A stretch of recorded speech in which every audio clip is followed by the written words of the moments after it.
Hey everybody, what's going on? Happy Wednesday. Hope you are all doing amazing. Great day, actually. I have a few doctors who did amazing on CK. 243 and 258. Now, 243 might not sound that amazing. It is, because this individual was at a 195 and 202 originally. So that's awesome, right? So it's real and live, and everything you work hard for here, you're gonna get there. I promise you. Just being honest. Oh, my phone's blowing up. The harder you push now, I know it's a pass or fail, but it will reward you. When it comes to step 2 CK, it will definitely reward you. I promise you. Honest. So, and step 2 has its own challenges because then you have obviously all of internal medicine, which clearly have in step 1, and all the other specialties. Yes. So that being said, we're prepping for step 1. So don't forget, trust me, but it all blends in. Today we're doing renal. It's Wednesday. Renal is big. I like it. I like it because it's kind of, clean cut. Ever casts or stones or athletics, not that bad.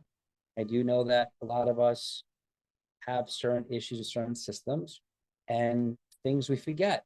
So there is no trick or magic to this. It's just review. I need you guys to review as much as possible. The issue though is we feel that we know it, so we don't want to review it.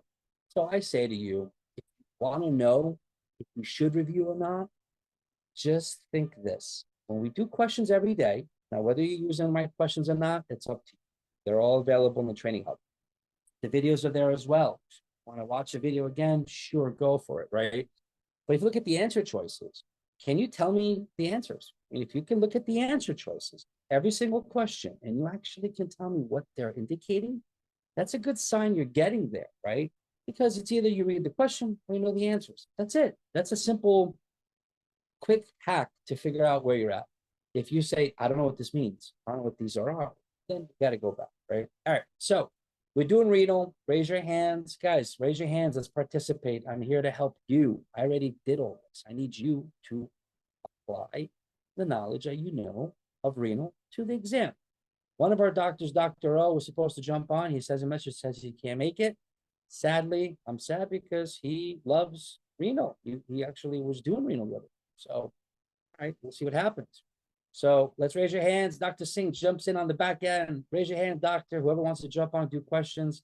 Oh, Patel's on board. And then Singh. Ah, she beats you. All right, Dr. Patel, what's going on? How's your day going?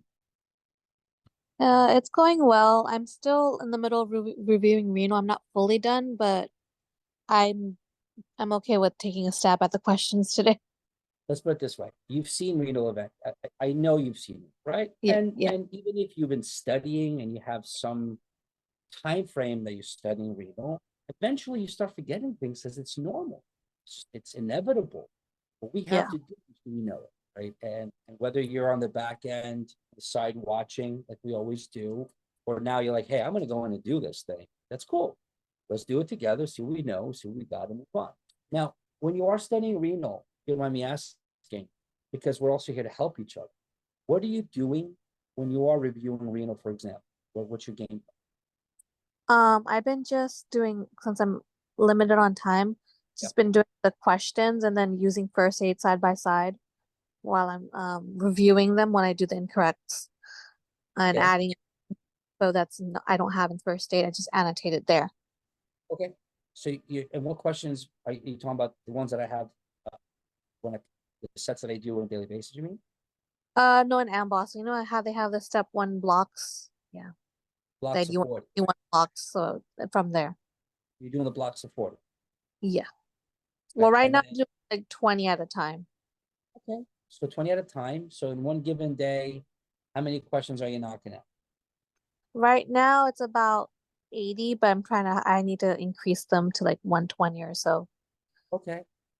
That's good, right? I mean, the more Mm. questions you do, the more exposure you have, and then just make sure you're able to review the answer choices because that I mean at least the right ones versus the wrong ones, right? Cool, awesome, Mhm. good stuff, good stuff. All right, All right, let's do some questions.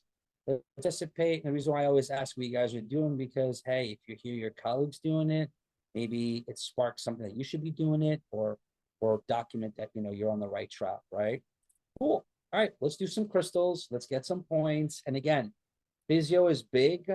That's something you need time to review, right? Physiology in every organ system. Let's get the points. Let's knock it out, Dr. P. Let's go. Okay. Examination shows left costovertebral angle tenderness. An upright X-ray of the abdomen shows no abnormalities. A CT scan of the abdomen and pelvis show a 9 mm stone in the proximal ureter on the left. Which of the following is most likely to be seen in urinalysis? So this person probably most likely has kidney stones, specifically probably the struvite stones, but I'll read from the top as well. 48-year-old man comes to the emergency department because of a 2-hour history of severe left-sided collically faint pain that radiates towards his groin. He has vomited twice. Last year, he was treated with ibuprofen for swelling and pain in his left toe. He drinks 4 to 5 beers most days of the week. Okay, so he's probably has some type of history of gout as well, is what I'm thinking. Okay. So now we see the answers here, right? We have red blood cell casts, rhomboid, wedge-shaped, coffin lid, hexagon. These are points. There's a Right. number of crystals, indicators. Right. So I would knock out A. I don't think it's red blood cell cast. We don't see any blood in the urine or anything like that. Okay. And then let's see. This is like the one with nephritis, right? Nephritic Yes, condition. nephritic. Conditions present And with red blood also, cell casts. yeah, since he has the history of gout, it could be like a uric acid stone. So do we know any of these wedge shape, coffin lid, hexagon shape? Dr. Singh said coffin is struvite. Do you agree with that? Yes, struvite would be coffin shape. Okay. And that being said, clearly we're looking at uric acid stones, right? Yep. Out. So we could take We can out take out D. it. Good. Um, The other ones. and then wedge shape, crystals, and rhomboid shape. I believe the rhomboid shape is uric acid. I'm correct. I'm not sure. Good. Oh, there it is. Okay. But we have to, and the thing is, right? How can you always remember everything? It's not possible. But as you keep going through content, well, rhomboid, I think is kind of rhomboid, uric acid stones, right? Make those little silly mnemonics up to remember, or else just know rhomboid or needle-shaped crystals are uric acid stones, right? You have to know that, or else they're going to get you. A photo like this, good luck. They give it to you, not give it to you, I don't know. But what they will give you is guaranteed radio opaque versus radiolucent. And if you know what these are, better chance. Like, what's wedge shape? Any idea? Wedge shape, I couldn't remember, to be honest. So wedge is calcium phosphate. Okay. And this is the wonderful thing. If you don't spend time assessing the other answers, you'll never know if you know it. Fair. That's a fair statement. So then you move on and keep doing more questions, and then everyone says to me, I always get the second best answer. I know, because it happens to all of us. So to stop that cycle from happening, the best thing is, if just like we talk about glycogen storage diseases, anti-diabetic medication, if you just take a few moments and say, well, rhomboid or uric acid, wedge is calcium phosphate. Just don't read it to move. Try to figure out how you're going to retain it, right? Right. You have to retain that, just read it. Then you have coffin lid. We said we're struvite, MAP, struvite stones. It's also called MAP, which is magnesium, ammonium, phosphate stones. Good to know. And hexagon are the cystin ones, cystin stones. So This is nice because it's in a scenario, but then you open up first aid. Say, well, I know Dr. Starver said, take 5 minutes, find how you can understand them all. So you're able to indicate which one's which. Because these are points that they're giving it. But if you don't know them, I would be interested. You wouldn't know which one. It's just that's the ideal thing. Make sense? Yeah. Cool. Okay. So let's do another question. Okay. Our temperature is 98.1 Fahrenheit. There is no CV tenderness. Urine dipstick shows leukocyte esterase. A gram stain does not show any organism. Which of the following is most likely the causal Hold on, pathogen? Dr. Tell. 1 second. Dr. Singh, yeah, I'm not sure. Is it me, guys, or is it Dr. Singh? Let me know. I'll change. I have 2 different router signals. So am I cutting out? Is it me? So I can change again? Or not? Are you guys okay? Can you guys all hear me? Okay, it's me, Doc. Okay. Like the warning again, that's all it is. All right. If it's me, give me a second. I'm gonna change another one. It's the same router, different gigs. All right. So if I jump off, stay on, I'll jump back on. All right. It's cutting off from time.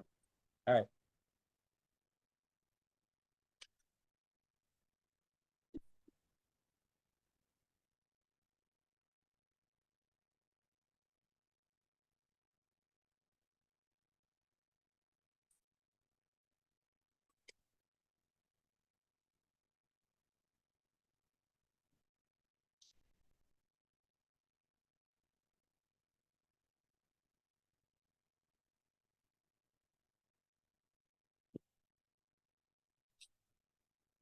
Hey guys, I'm back.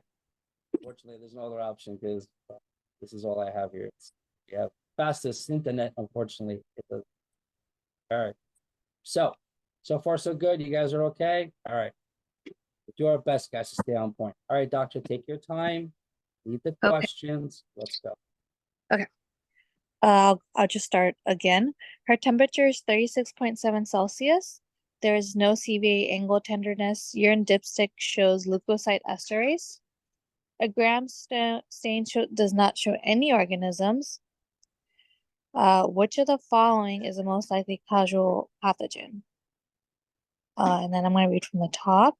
27-year-old woman comes to the physician for 1-week history of painful urination and urinary frequency. She has no history of serious illness and takes no medications. She is sexually active with her boyfriend. Okay. I'm thinking this is most likely some type of maybe a STD.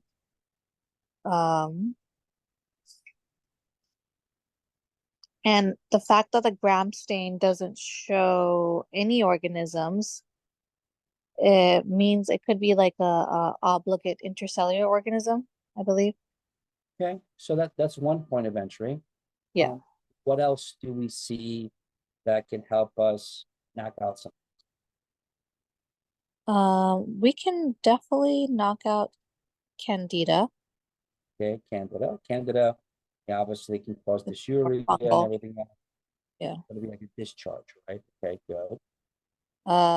Also E. coli because that's gram negative. That would have shown up on the gram stain. Good. Gardnerella vaginalis. That's BV, and this BV would have, I think, some type of discharge. So that would be not it. Good, good. Now, also, this case here, you have to think like Bartonella versus bacterial vaginosis. It's painless. This is painful, right? So you have to always remember painless, painful, stuff Right. like that. But Yep. step by step, and they usually give you discharge in some cases with like, Yeah. keep moving. Chlamydia, I'm gonna keep. F. Okay. trichomonas vaginalis would have the punch. They have some type of lesions with trichomonas. So I would take So that one. take it out, Just protozoa, and there's yeah, also discharge too. And the that's what strawberry. happens. Yeah, they're Yeah. going to give you some discharge, and that's pretty good. Let me ask you this: we talk about points, right? So when there's discharge, what else would they give you? There's a picture of first aid that can give